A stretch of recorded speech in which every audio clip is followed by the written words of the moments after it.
أعوذ بالله من الشيطان الرجيم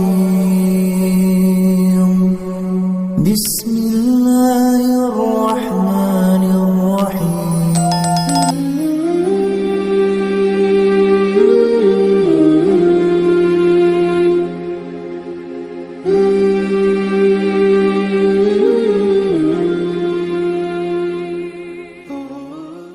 Bismillahirrahmanirrahim. Assalamualaikum warahmatullahi wabarakatuh.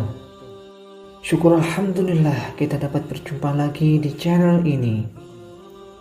Shalawat serta salam semoga tetap tercurahkan pada junjungan kita baginda Nabi Muhammad sallallahu alaihi wasallam. Allahumma shalli ala sayyidina Muhammad wa ala ali sayyidina Muhammad. Harapan dan doa kami, semoga Allah Subhanahu wa Ta'ala senantiasa memberikan kesehatan, limpahan rezeki, panjang umur, serta ampunan untuk kita semua. Amin, amin ya Rabbal Alamin. Sahabat beriman yang dirahmati Allah Subhanahu wa Ta'ala, dalam Islam terdapat waktu mustajabah untuk berdoa. Menurut para ulama, setidaknya ada 5 waktu yang mustajabah untuk berdoa. Dengan demikian, seorang seyogyanya memanfaatkan waktu yang mustajabah ini untuk berdoa meminta kepada Allah Subhanahu wa Ta'ala. Berdoa adalah bagian dari aktivitas seorang muslim sebagai pengakuan akan kehambaan diri. Berdoa bukan semata-mata tentang pengabulan harapan, tetapi juga eksistensi sebagai hamba Allah Subhanahu wa Ta'ala. Dalam aktivitas berdoa, ada beberapa hal yang perlu diperhatikan, seperti adab dan waktu yang mustajabah untuk berdoa. Mengetahui adab dan waktu mustajabah saat berdoa adalah bagian dari ikhtiar manusia. Adapun anggapan bahwa doa tidak sekedar tentang pengabulan harapan, tetapi juga pengakuan sebagai hamba, sebagaimana sabda Rasulullah SAW. Dari Yusai, dari An-Nu'man bin Bashir, dari Nabi SAW, beliau bersabda, doa adalah ibadah.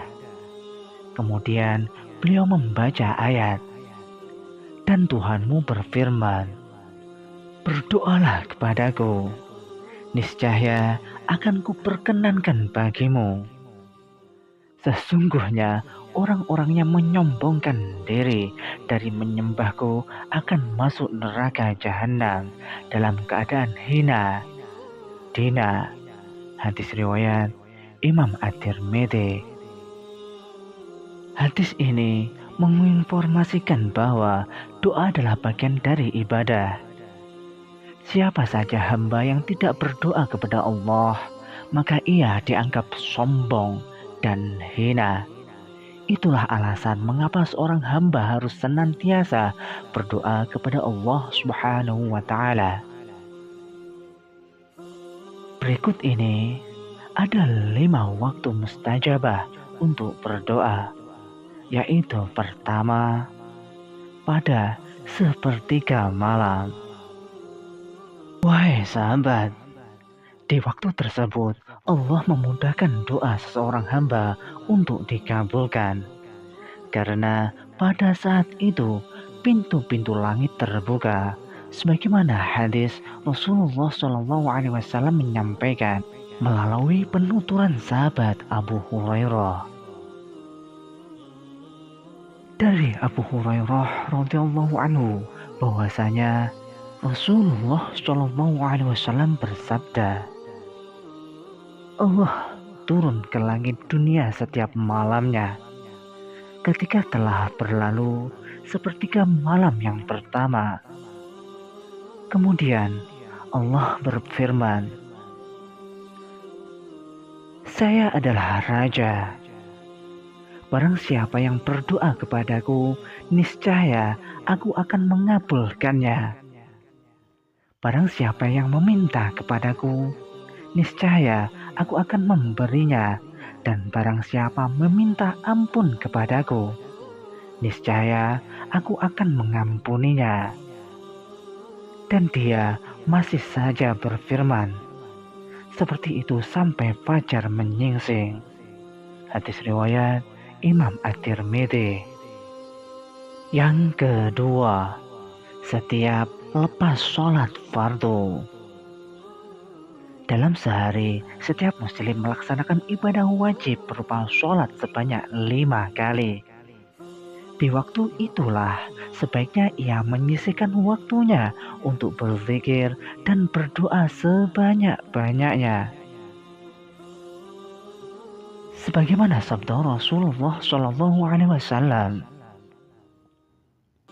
Dari Abu Ummamah, ia berkata, Rasulullah SAW ditanya, "Wahai Rasulullah, doa apakah yang paling didengar?" Beliau bersabda, "Doa di tengah malam terakhir, serta setelah sholat wajib." Yang ketiga, jeda antara azan dan iqamah.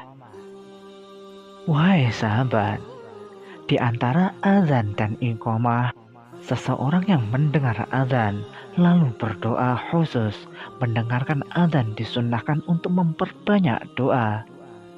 Ini juga yang menjadi dalil untuk beberapa orang yang memperbanyak pujian dan sholawat sebelum melaksanakan sholat, sebagaimana yang terjadi di beberapa suara atau musola. Hal ini selaras dengan sabda Rasulullah SAW. Doa antara adzan dan iqamah adalah doa yang mudah diijabah, maka berdoalah. Hadis riwayat Imam Abu Dawud dan Imam At-Tirmidzi dan Imam An-Nasa'i. Yang keempat, saat hujan turun. Hujan turun adalah bagian dari rahmat dan anugerah Allah Subhanahu wa Ta'ala. Saat hujan, seorang juga disunnahkan untuk memperbanyak doa, sebagaimana sabda Rasulullah SAW. Dua hal yang tidak ditolak, doa pada saat adzan atau setelahnya, dan sedang hujan. Hadis riwayat Imam Al-Hakim dan Imam At-Tabrani. Yang kelima, di hari Jumat. Pada hari Jumat, seorang muslim disunnahkan untuk memperbanyak membaca sholawat, berdoa, melakukan aktivitas bersih-bersih seperti potong kuku, mencukur bulu, dan lain sebagainya. Hal ini sebagaimana sabda Rasulullah SAW. Dari Abu Hurairah radhiyallahu anhu, sesungguhnya Rasulullah SAW menyebutkan tentang hari Jumat. Beliau bersabda, pada hari Jumat itu ada suatu saat, tidaklah seorang hamba muslim mengerjakan sholat, lalu dia berdoa tepat pada saat tersebut, melainkan Allah akan mengabulkan doanya tersebut. Hadis riwayat Imam Bukhari. Sahabat beriman yang dirahmati Allah Subhanahu wa Ta'ala, demikian 5 waktu yang mustajabah untuk berdoa. Meski sejatinya kapanpun kita berdoa, Allah Subhanahu wa Ta'ala tentu akan mengabulkannya. Akan tetapi setidaknya di waktu-waktu tersebutlah ada keistimewaan tersendiri. Demikianlah sahabat yang dapat kami sampaikan. Semoga dapat bermanfaat untuk kita semua. Wallahu a'lam bishawab. Wassalamualaikum warahmatullahi wabarakatuh.